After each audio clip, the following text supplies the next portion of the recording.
दोस्तों, आपका आपके चैनल पर स्वागत है। आज हम सभी इस वीडियो में परिमेयकरण सीखेंगे कि परिमेयकरण कैसे करते हैं और साथ ही परिमेयकरण होता क्या है ये भी हम लोग सीखेंगे। मेरे दोस्त, आज की क्लास शुरुआत करने से पहले हम सभी को कुछ छोटी छोटी चीज़ें सीखनी चाहिए जो आपको इस वीडियो में ज़रूरत होगा। तो पहली ज़रूरत की चीज़ है कि आपको अपरिमेय संख्या पहचानने आना चाहिए। आपको अपरिमेय संख्या पहचानने आना चाहिए। तो पहले देख लेते हैं सिंपल भाषा में आप अपरिमेय संख्या किसे कहेंगे भाई। तो अपरिमेय संख्या सीखने के लिए सबसे पहले तो आपको एक छोटी सी चीज़ ध्यान देनी होगी, समझनी चाहिए। √7 ये भी अपरिमेय संख्या, √5 क्योंकि 5 किसी संख्या का वर्ग होता नहीं है और रूट के अंदर है। तो देखिए, तो अपरिमेय संख्या को समझने के लिए दो चीज़ आपके माइंड में होना चाहिए। पहला तो रूट में होना चाहिए, रूट अवश्य होना चाहिए, और रूट के साथ साथ वह क्या होना चाहिए कि नॉन परफेक्ट स्क्वायर होना चाहिए, अपूर्ण वर्ग संख्या होना चाहिए। तो वह आपका क्या होगा,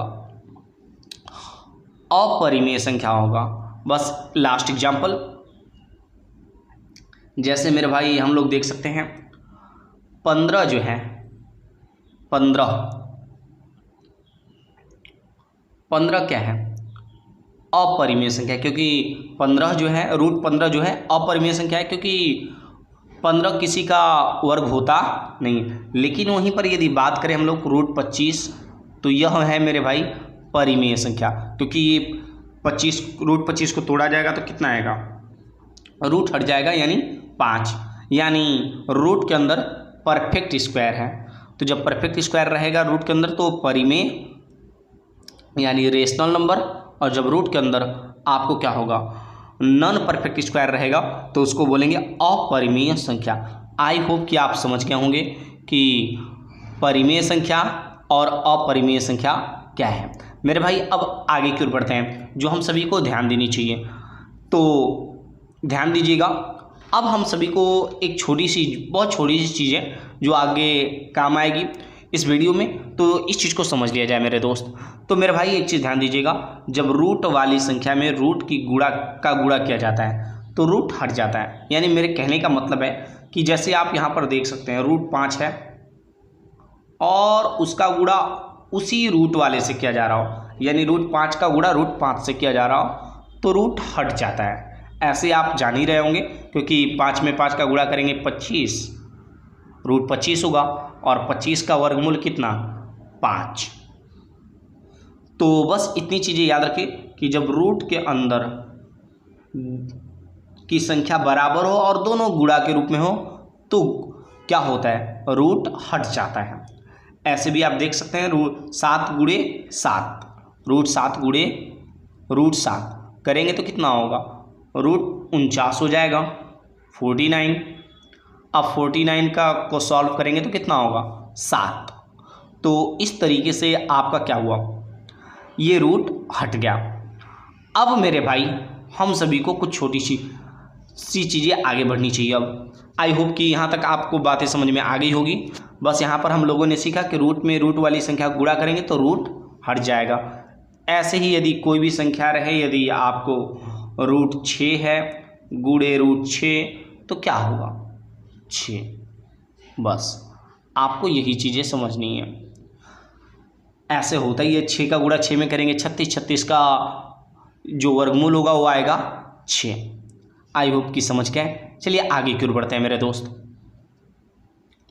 आगे की ओर अब हम लोग सीखेंगे क्या बोला जाए, एकदम मुद्दे की ओर बढ़ेंगे हम लोग, यानी क्या बोला जाए, परिमेयकरण करना।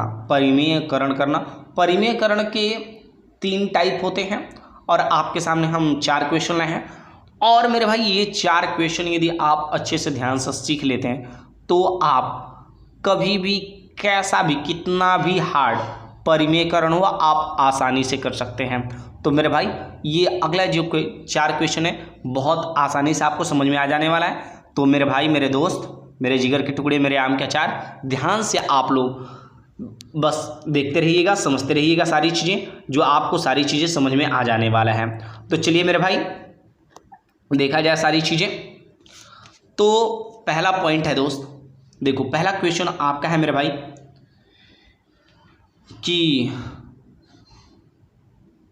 7/√5, 7/√5, जिसका करना हम लोगों को रेशनलाइजेशन। सबसे पहले तो समझ लेते हैं क्या कि ये परिमेयकरण है क्या। तो मेरे भाई सिंपल सा चीज़ है कि देखिए ऊपर वाले को बोलते हैं अंश यानी नंबरेटर, और नीचे वाले को बोलते हैं डिनोमिनेटर यानी हर। तो जब हर में अपरिमेय संख्या हो, हर में अपरिमेय संख्या हो, तो उस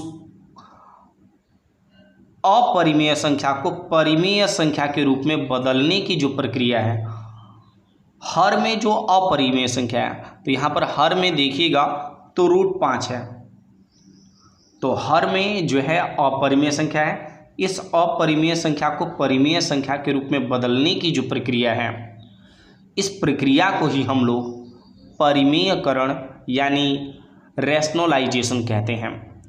मेरे भाई फिर से समझ लेते हैं, यानी जब किसी फ्रैक्शन के डिनोमिनेटर में कोई रूट वाली संख्या हो और इस रूट वाली संख्या को से रूट हटाने की जो प्रक्रिया है, उसी को क्या बोलेंगे, रैशनलाइजेशन अर्थात परिमेयकरण। मेरे भाई आपको सिंपल सी चीज़ ध्यान देनी चाहिए, बहुत इजी चीज़ है। पहला टाइप आपका क्या है कि कोई भी संख्या है जिसका आपको परिमेयकरण करना है, तो बस आपको कुछ करना नहीं है, लिखना है, और अगले स्टेप में क्या करना है कि जो संख्या रूट में है हर में, उसी को क्या करना है, ऊपर और नीचे आपको गुणा कर लेना है। जैसा कि आप यहाँ पर देख सकते हैं 7/√5 था, तो √5 जो है तो ये क्या बोला जाए, हर में है, तो हर में जो भी संख्या रूट में रहेगा उसी का क्या करेंगे हम लोग, ऊपर नीचे गुणा कर लेंगे। लेकिन हाँ कब, जब नीचे प्लस माइनस या कोई संख्या जुड़ा न हो तब। मेरे भाई पूरा वीडियो ध्यान से देखिएगा, हाँ तब सारी चीज़ समझ में आ जाएगा आपको आसानी से। तो मेरे भाई तो जब रूट वाली संख्या नीचे हो तो उसको हटाने की प्रक्रिया को परिमेयकरण करते हैं, और यहाँ पे √5 है, और इसको हटाने का तरीका क्या है कि जो संख्या रूट में रहेगा उसी से क्या करेंगे, ऊपर नीचे गुणा, जैसा कि यहाँ पे कर दिया गया। 7 का गुणा √5 में करेंगे, 7√5 आएगा। और हमने अभी पीछे समझा था हम लोगों ने कि √5 में √5 का गुणा करेंगे तो क्या हो जाएगा, 5। इस तरीके से इसका परिमेयकरण हो गया। आई होप कि आपको समझ में आ गया होगा। यदि आपको यहाँ पर 40% बातें भी समझ में आई हो तो अगले क्वेश्चन में आपको पूरा का पूरा चीज़ समझ में आ जाने वाला है। तो चलिए मेरे भाई देखा जाए सारी चीज़ें। तो मेरे दोस्त ध्यान दीजिएगा इस चीज़ को। देखिए अगला क्वेश्चन है हम लोगों का 12, हम लोगों का क्वेश्चन है 12/7√6। इसका करना है परिमेयकरण। क्या करना है, परिमेयकरण। तो मेरे दोस्त मेरे भाई हमने अभी आपको सिखाया, हम लोगों ने सीखा कि परिमेयकरण जब करना है तो बस एक चीज़ ध्यान देना है कि रूट वाली संख्या जो है, तो रूट वाली संख्या क्या है भाई, √6। तो जो रूट वाली संख्या रहेगा उसी से ऊपर नीचे गुणा कर देंगे, उसी से क्या करेंगे, ऊपर नीचे गुणा। जैसा कि यहाँ पे देख सकते हैं √6, और सॉरी यहाँ पे गलती से √6 होगा, याद रखिएगा।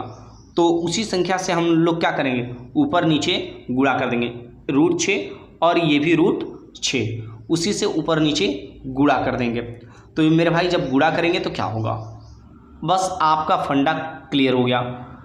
जब 12 में √6 का गुणा करेंगे तो 12√6, और यहाँ पर क्या होगा 7, और यहाँ पर √6 है और फिर √6 गुणा करेंगे तो कितना हो जाएगा 6। और मेरे भाई 6 से जो है वो क्या होगा 12 कट जाएगा 2 बार में, इसलिए आपका आंसर कितना आ जाएगा, 6 दूना के 12 होगा तो ऊपर बचेगा 2√6/7। इस तरीके से आपका ये जो क्वेश्चन है ये सॉल्व हो चुका, इसका आंसर आ गया आपका। तो मेरे भाई चलिए आगे की ओर बढ़ते हैं और सारी चीज़ें ध्यान से सीखते हैं। आई होप कि आपको चीज़ें समझ में आ गया होगा। तो एक बार फिर से रिपीट कर लेते हैं। रूट में क्या है, √6 है, तो जो संख्या रूट में रहेगा उसी से ऊपर नीचे गुणा कर देंगे। तो √6 से ऊपर नीचे गुणा कर दिया गया। जब √6 से गुणा करेंगे 12 गुणा √6 में करेंगे तो 12√6 और 7 और √6 का गुणा √6 में करेंगे। यहाँ पर √6 है तो √6 का गुणा √6 में करेंगे तो रूट हट जाएगा, जो 7 गुणे 6 नीचे बचेगा। 6 से क्या होगा, 6 से 12 कट जाएगा 2 बार में। 6 से 12 2 बार में कटेगा तो बचेगा क्या आपका 2√6/7। इस तरीके से आपका ये हो गया आंसर। मेरे भाई हम लोग देखते हैं अगला क्वेश्चन। हम लोगों का अगला क्वेश्चन क्या है, तो मेरे भाई हर टाइप क्लियर हो जाएगा, बस वीडियो में बने रहिएगा और ध्यान से सारी चीज़ें समझिएगा। तो मेरे भाई हम सभी का अगला क्वेश्चन है, ध्यान दीजिएगा सारी चीज़ें। अगला है आपका 7/√5 - √3। देखिए भाई अब ये थोड़ा सा क्वेश्चन हट के आया है, तो टाइप ध्यान दीजिएगा।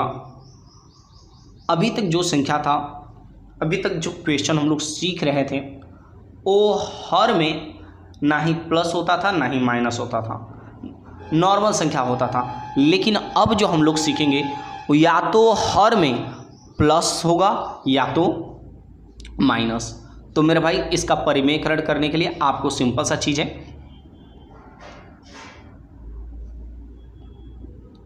पहला पॉइंट है कि जो संख्या आपको दिया है बस आपको हर में ध्यान देना है, रूट है तो इस संख्या को क्या करना होगा, यदि माइनस है तो हमको उल्टा कर देना प्लस, और प्लस रहेगा यहाँ पर देख सकते हैं दोनों संख्याओं के बीच क्या है, माइनस है, तो माइनस रहेगा तो प्लस कर देंगे, और यदि यहाँ पर प्लस रहेगा तो क्या करेंगे, माइनस। फिर से सुनिएगा, ध्यान दीजिएगा। और हाँ एक चीज़ ध्यान दीजिएगा, यहाँ पर दोनों संख्या रूट में हो भी सकता है या केवल एक ठो रूट में हो सकता है। हाँ कम से कम एक ठो रूट में होना चाहिए। तो यहाँ पर तो दोनों रूट में है, तो क्वेश्चन देखा जाए हाँ केवल एक भी रूट में रहेगा तो भी परिमेयकरण इसी ही तरीके से किया जाएगा। तो मेरे भाई ध्यान दीजिएगा, सारी चीज़ समझने की कोशिश कीजिएगा। तो इसका परिमेयकरण कैसे करेंगे दोस्तों, तो यहाँ पर देखें यदि तो √5 - √3, √5 - √3 परिमेयकरण करने के लिए क्या करेंगे, उसी चीज़ को ऊपर नीचे लिख देंगे। लेकिन शर्त क्या है, जब प्लस या माइनस रहे तो चिन्ह को बदल देना है। माइनस है यहाँ पर तो हम क्या कर देंगे प्लस, यदि प्लस रहता तो फिर क्या करते माइनस, और उसी से क्या करेंगे ऊपर और नीचे गुणा कर देंगे। मेरे भाई जब गुणा किया जाएगा तो 7 का गुणा करेंगे √5 + √3 में, तो 7 का गुणा जब √5 + √3 में करेंगे तो कुछ ऐसा होगा। और यहाँ पर क्या है, अब इसका गुणा इसमें करना होगा। तो यहाँ ये वाला जो सिचुएशन है मेरे भाई, तो ये जो सिचुएशन है कुछ इस तरीके का है, ये a - b है और इनटू ये क्या है a + b। तो मेरे भाई हम जानते हैं, आप जानते ही होंगे कि a - b × a + b, a - b × a + b बराबर होता क्या है, a² और -b², a² - b²। तो यहाँ पर जो सिचुएशन आपको देखने को मिल रहा है वो किसके जैसा है मेरे भाई, a - b × a + b। तो नीचे वाला क्या हो जाएगा, a - b × a + b बराबर a² - b², और ऊपर का गुणा करके यहाँ पे लिख दिया गया। अब अगले स्टेप में क्या होगा मेरे भाई, तो ऊपर वाला तो वैसा ही है सेम टू सेम। अब नीचे क्या हुआ, √5 का स्क्वायर करेंगे तो कितना होगा 5, क्योंकि √5 का स्क्वायर करेंगे तो √25 होगा, और 25 का वर्गमूल कितना होता है 5। जो आपको यहाँ पे सेकेंड स्टेप में, नेक्स्ट स्टेप में दिख रहा है। और ठीक उसी तरीके से √3 का स्क्वायर करेंगे तो क्या होगा 3।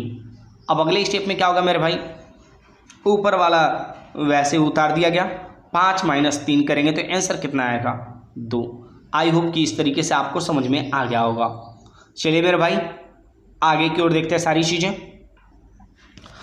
मेरे दोस्त अब अगला क्वेश्चन देखेंगे। अगला क्वेश्चन आपका कुछ इस टाइप का है, और ये सारा चीज़ यदि कवर कर लेते हैं तो आपको कभी भी लाइफ में परिमेयकरण में प्रॉब्लम नहीं आने वाला। इस चीज़ को आप 1-2 बार ध्यान से समझ लीजिएगा। तो मेरे भाई ध्यान दीजिएगा, अगला क्या है, थोड़ा सा लेवल बढ़ा दिया गया, कुछ है नहीं, मतलब पिछले दो जो तरीके थे वो दोनों को एक साथ कर दिया गया। ये जो आपका क्वेश्चन इसका करना है परिमेयकरण। तो मेरे भाई ध्यान दीजिएगा, इसका परिमेयकरण कैसे करना होगा। तो सबसे पहले तो हम लोग क्या सीखे थे, जब आपको प्लस माइनस दिखे तो क्या करेंगे भाई, सेम टू सेम वही चीज़ लिख लेंगे। यहाँ पर क्या करेंगे, वही चीज़ जो यहाँ पर रहेगा वही चीज़ यहाँ पर लिखेंगे। बस शर्त इतना था कि यदि प्लस है तो क्या करेंगे, प्लस है तो माइनस, और माइनस है तो प्लस। यहाँ पे प्लस था तो ये क्या हो गया माइनस, और उसी संख्या से ऊपर नीचे गुणा। यहाँ तक तो प्रोसेस खत्म मेरे भाई। लेकिन ये जो स्टेप है, इस स्टेप को यहाँ पर लिख लेते हैं। और इसमें अब क्या दिख रहा है, प्लस माइनस नहीं है। तो जब प्लस माइनस नहीं है तो बस हम केवल रूट वाली संख्या उठाएंगे। तो रूट वाले में संख्या में क्या है 5, तो 5 से ऊपर नीचे हम लोग क्या करेंगे, गुणा कर देंगे। तो आई होप कि यहाँ तक बातें आपको समझ में आ गई होगी। तो बस किया क्या गया है कि प्लस माइनस जब रहेगा तो उस चिन्ह को उल्टा करके लिख देंगे, और जब प्लस माइनस नहीं है तो बस उसी संख्या को ऊपर नीचे लिखेंगे। तो यहाँ पे क्या है √5, उसी से हम लोगों ने क्या किया, ऊपर नीचे गुणा कर दिया।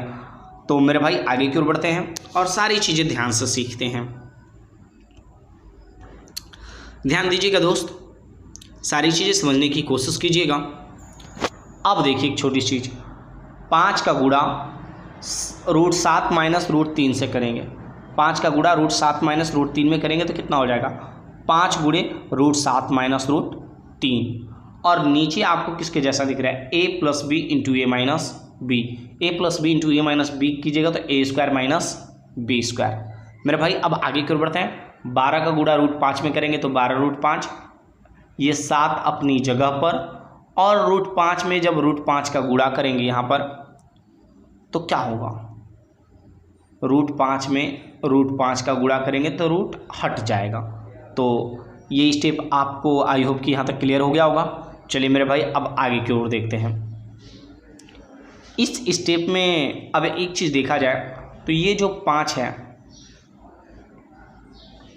गुणा में, और ये 5, ये दोनों 5 जो है कट सकता है, 5 से 5 खत्म। अब आगे की ओर बढ़ते हैं मेरे भाई। तो यहाँ पे क्या बचा, √7 - √3, और यहाँ पे क्या है मेरे भाई 12√5, जो जैसे था वैसे लिख दिया गया है। मेरे भाई अब आगे की ओर बढ़ते हैं और सारी चीज़ें ध्यान से समझते हैं। तो यहाँ तक क्या हुआ इस स्टेप में कि 5 से 5 क्लियर हुआ। तो क्या हुआ, ऊपर बच गया √7 - √3, ऊपर क्या बच गया 12√5। अब मेरे भाई नीचे ध्यान दिया जाए, निचले वाले हिस्से में क्या हो रहा है, निचले वाले हिस्से में आपका सिंपल सा हुआ है भाई प्रोसेस। 7 बचा था यहाँ पर आप देख सकते हैं, तो जो अंक था उसको लिख लिया गया है। और यहाँ पर क्या है कि √7 का स्क्वायर है। तो हम लोगों ने अभी सीखा कि जब रूट पर स्क्वायर हो तो रूट हट जाता है, तो क्या हो जाएगा √7 का स्क्वायर क्या हो जाएगा 7 हो जाएगा। √3 का स्क्वायर कितना हो जाएगा 3 हो जाएगा।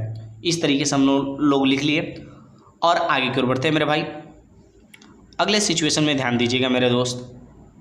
अगला सिचुएशन क्या है, जब हम लिख लें ऊपर वाला स्टेप वैसे ही लिख लिया गया 7 और 7 - 3 करेंगे तो कितना हो जाएगा 4। अब मेरे दोस्त आपको कुछ करना नहीं है, बस आपको कर लेना है कैलकुलेशन। ये जो 4 है 4 से 12 क्या हो जाएगा 3 बार में कट जाएगा, 4 3 12। आपका जो लास्ट वाला स्टेप है ये हो गया आपका आंसर। तो इस तरीके से आपका ये जो परिमेयकरण का टॉपिक था पूरा क्लियर हो गया। 1-2 बार और इस चीज़ को रिपीट कर लीजिएगा मेरे भाई। इस तरीके से आपका परिमेयकरण ख़त्म। तो चलिए फिर मिलते हैं अगले वीडियो में। धन्यवाद।